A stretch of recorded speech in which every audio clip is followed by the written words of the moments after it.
हल्ला होने लगता है कि विजय माल्या जो है ये यूवी ग्रुप को डुबो देंगे, इस तरीके के डिसीजन ले लेके। एचपी भगत और एम श्रीनिवास राव जो थे, जिनका बहुत अच्छा ट्रैक रिकॉर्ड था विट्ठल माल्या के टाइम पे रेवेन्यू जनरेट करने में, इनका नाम आगे आने लगा कि इनको कंपनी संभालनी चाहिए। इनफैक्ट माल्या की जो फैमिली थी वो भी ये सोचने लगी थी कि विजय माल्या जो है वो उनको पीछे हटना चाहिए और इनको आगे आना चाहिए। लेकिन माल्या इससे पीछे हटते नहीं है, बल्कि वो अपने नए प्रोजेक्ट पे काम कर देते हैं।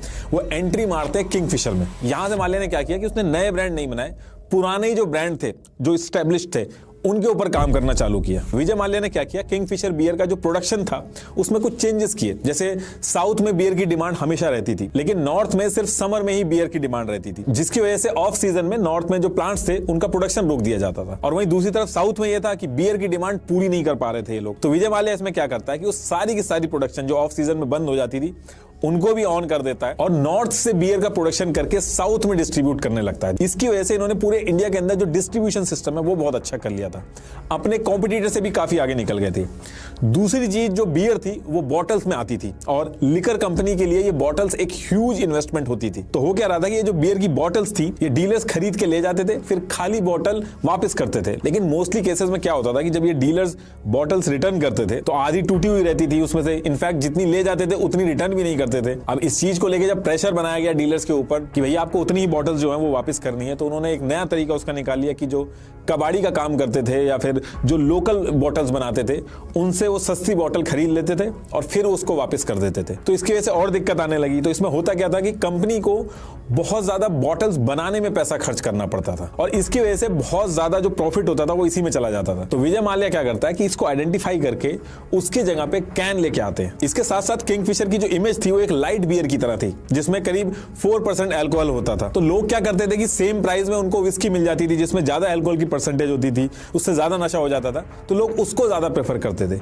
लेकिन विजय माल्या ने क्या किया कि 8% स्ट्रॉन्ग बियर जो होती है 8% अल्कोहल के साथ उसको इंट्रोड्यूस किया और इसके आने के बाद बियर की जो डिमांड थी वो और ज्यादा बढ़ जाती है। और इससे इतना ज्यादा फायदा होता है कि मोहन मेकिन गोल्डन ब्रांड को पीछे करके किंगफिशर जो था वो ईयर 1986 आते आते इंडिया का लार्जेस्ट सेलिंग ब्रांड बन गया था। और इसी साल एक चीज और होती है, विजय माल्या एयर इंडिया में ट्रैवल कर रहा था, तो इस फ्लाइट में एक समीरा तैबजी नाम की एक एयर हॉस्टेस थी जिससे इनको प्यार हो जाता है और फिर आगे चल के दोनों शादी कर लेते हैं। और कुछ टाइम बाद 7 मई 1987 को इनका बेटा होता है सिद्धार्थ माल्या और सेम ईयर में इनका डिवोर्स भी हो जाता है। लेकिन माल्या यहां पे रुकते नहीं है, आने वाले 2 साल तक वो इंडियन मार्केट के अंदर किंगफिशर जो बियर थी उसको टॉप पे लाके रख देते हैं। किंगफिशर जो ब्रांड था इसको एक नाम और ब्रांड की बजाय इंडिया के अंदर एक लाइफस्टाइल बना दिया था, स्पेशली यंगस्टर के अंदर। और ये सारी चीजें विजय माल्या ने की छोटी छोटी ट्रिक्स से। एक्चुअली इंडिया के अंदर अल्कोहल का एडवर्टीजमेंट करने पे बैन है, तो इस चीज से डील करने के लिए विजय माल्या ने एक नया तरीका निकाला सरोगेट एड का। इसमें यह था कि जैसे किंगफिशर बियर की बजाय Kingfisher soda, Kingfisher water bottle ये सब लॉन्च कर दी और किंगफिशर बियर का ऐड करने की बजाय इन सब का ऐड किया गया। ऑल ओवर इंडिया में किंगफिशर नाम से इवेंट कराने चालू कर दिए और फिर उस इवेंट में चारों तरफ किंगफिशर के बोर्ड लगा दिए थे ताकि अगले दिन जब पूरे इंडिया के अखबारों में न्यूज आए और फोटोग्राफ्स आए तो उसमें पीछे किंगफिशर दिखे। किंगफिशर अवार्ड भी शुरू कर दिए, हर तरफ किंगफिशर वर्ड का यूज किया, अपने घर का नाम भी किंगफिशर विला रख दिया। ईयर 1988 में इन्होंने किंगफिशर डर्बी भी शुरू कर दिया, जबकि स्पोर्ट्स का किंगफिशर बियर से दूर दूर तक लिंक नहीं था, लेकिन क्योंकि इनको किंगफिशर का नाम आगे करना था इस वजह से ये सारी चीजें की। और सबसे बड़ा फायदा किंगफिशर ब्रांड को तब मिला जब माल्या ने Kingfisher swim suit calendar launch किया जिसको अतुल कसबेकर शूट करते थे। इसकी वजह से घर घर में हर जगह किंगफिशर की बात होने लगी। इस कैलेंडर के लिए विजय माल्या खुद मॉडल सेलेक्ट करते थे और किंगफिशर कैलेंडर इतना बड़ा हो गया था कि जिस मॉडल का नाम इस कैलेंडर में आ जाता था उसका करियर रातों रात रॉकेट की तरह आगे बढ़ जाता था। दीपिका पादुकोण, कैटरीना कैफ मूवी में लॉन्च होने से पहले इस कैलेंडर में लॉन्च हुई थी और आगे चल के फॉर्मूला 1 वगैरह भी इन्होंने लॉन्च किया जिसमें किंगफिशर का जबरदस्त प्रमोशन हुआ। विजय माल्या का यह कहना था कि अभी भले इसमें पैसे लग रहे हैं लेकिन लॉन्ग टर्म में ये चीज फायदा देगी और ये ऐसे फायदा देगी कि जो बाकी के कॉम्पिटिटर हैं उनके पास इसका कोई तोड़ नहीं होगा। और ये सारी चीजें इस तरीके से की गई थी कि किंगफिशर नाम आते ही लोगों के दिमाग में बियर आ जाता था। और ये सारी चीजें माल्या कर रहा था तो इसी टाइम पे मल्टीपल कंपनीज को भी एक्वायर कर रहा था और माल्या ने जो पूरा बिजनेस था वो ग्लोबल कर दिया था। किंगफिशर 50 से भी ज्यादा देशों में मिलने लगी थी। यूबी ग्रुप जिसकी वैल्यूएशन विजय माल्या के ज्वाइन करने के टाइम पे 40 करोड़ थी, कुछ ही सालों के अंदर वैल्यूएशन 6000 करोड़ तक पहुंच गई थी। और जो लोग सोच रहे थे कि माल्या कंपनी नहीं चला पाएगा उसका उल्टा किया माल्या ने। इसने किंगफिशर ब्रांड को आसमान तक पहुंचा दिया था और हर तरफ इसी के बारे में बात होती थी। और इसी बीच में ईयर 1993 में माल्या ने दोबारा से शादी भी की, लेकिन लड़का इनका एक ही था, सिद्धार्थ माल्या। अब देखिए जो पूरी लिकर इंडस्ट्री है इसमें फायदा तो बहुत ज्यादा होता है लेकिन इसको चलाने के लिए बहुत सारे चैलेंजेस आते हैं। इसमें पूरी की पूरी इंडस्ट्री चलाने के लिए गवर्नमेंट का सपोर्ट बहुत ज्यादा जरूरी है। बिना गवर्नमेंट के ये इंडस्ट्री चल नहीं सकती। जैसे किसी कंपनी को अगर अल्कोहल को अपने स्टेट से बाहर भेजना है तो उसका अलग से टैक्स देना होता है और ये सारे रूल्स स्टेट गवर्नमेंट देखती है। एक लिकर बॉटल का प्राइस क्या होगा ये भी स्टेट गवर्नमेंट डिसाइड करती है। किसको लिकर का लाइसेंस मिलेगा ये तक गवर्नमेंट के हाथ में होता है। तो गवर्नमेंट का सपोर्ट में होना बहुत जरूरी है अगर ये बिजनेस चलाना है। और सपोर्ट में अगर गवर्नमेंट नहीं है तो बिजनेस छोड़िए, एक छोटा सा जो लिकर का ठेका होता है वो तक नहीं चला सकता इंसान। तो ये सारी चीजों से निपटने के लिए माल्या जो था वो खुद पॉलिटिक्स में घुसना चाहता था ताकि कोई दिक्कत ना आए आगे चल के। और ईयर 2002 में माल्या इस चीज को लेके कई जगह पे अपने लिंक से बात करता है और सक्सेसफुल भी होता है।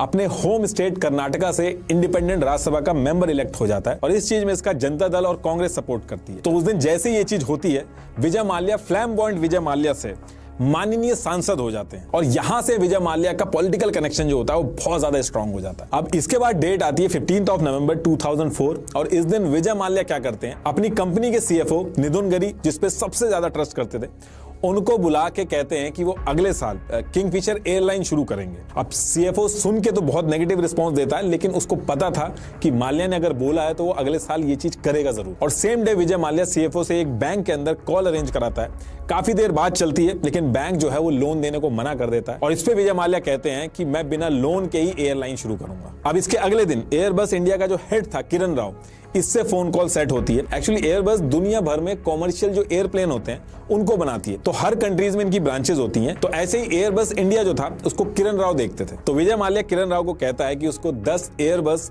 A320 और 3 A319 इतने एयरप्लेन चाहिए। और ये बात करके डायरेक्ट विजय माल्या एक बोर्ड मीटिंग रखता है, वहां पे अनाउंस करता है कि अगले साल 7 मई 2005 को सिद्धार्थ जो उनका बेटा है वो 18 साल का हो जाएगा और वो सिद्धार्थ को उसके 18th बर्थडे पे एक एयरलाइन गिफ्ट करना चाहते हैं जिसका नाम होगा किंगफिशर एयरलाइन। अब बोर्ड मीटिंग तो इससे एकदम नाखुश थी। इनफैक्ट मीटिंग में कल्याण गांगुली जो कि यूबी के एमडी थे वो कहते हैं फिर से ये सब स्टार्ट करना फायदे का सौदा नहीं होगा। एक्चुअली पहले भी माल्या ने यूबी एयर करके एक एयरलाइन के लिए कंपनी बनाई थी बट उसमें ज्यादा कुछ हो नहीं पाया था तो बाद में वो बस कॉर्पोरेट चार्टर प्लेन वगैरह जो रहते थे उन्हीं को चलाती थी। लेकिन माल्या इस पे जवाब देते हैं कि मैंने मन बना लिया है, इस बार तैयारी शुरू कर दो और डिले नहीं होना चाहिए। एग्जैक्ट 7 मई 2005 को जिस दिन सिड का बर्थडे है उसी दिन हम लॉन्च करेंगे। और विजय माल्या खुद से 400 करोड़ रुपए किंगफिशर एयरलाइन में लगा के इसकी तैयारी स्टार्ट कर देता है। अब सिद्धार्थ माल्या का बर्थडे तो पास आता है लेकिन पूरी जान लगाने के बाद भी 2 दिन डिले हो जाता है। तो किंगफिशर एयरलाइन जो थी वो 7 की जगह 9 मई 2005 को लॉन्च होती है सिद्धार्थ माल्या के बर्थडे के 2 दिन बाद। अब जैसे किंगफिशर लॉन्च होती है हर तरफ इसका जो लग्जरी एक्सपीरियंस है इसका हल्ला होने लगता है। न्यूज, टीवी, पेज 3 हर तरफ इसके बारे में बात होती है। पहले जहां पे एयरप्लेन्स में खाली मैगजीन रख दी जाती थी, किंगफिशर के अंदर स्क्रीन्स लगा दी गई थी, हेडफोन्स मिलते थे वहां पे बैठने के बाद, good quality food, well trained air hostess जिनको खुद माल्या सेलेक्ट करते थे। इनफैक्ट कई लोग वेल ट्रेन्ड जो एयर हॉस्टेस थी उनको देखने के लिए टिकट बुक कराते थे। इसमें 1 साल के अंदर अंदर किंगफिशर को बहुत ही अच्छी ओपनिंग मिलती है। हर तरफ सिर्फ किंगफिशर की बात होती है, कई सारे अवार्ड्स मिलते हैं, पेज 3 पे बात होती है। लेकिन माल्या ने जितना पैसा खर्च किया था उतना प्रॉफिट नहीं बना था, लेकिन हाँ ब्रांड एस्टैब्लिश हो गया।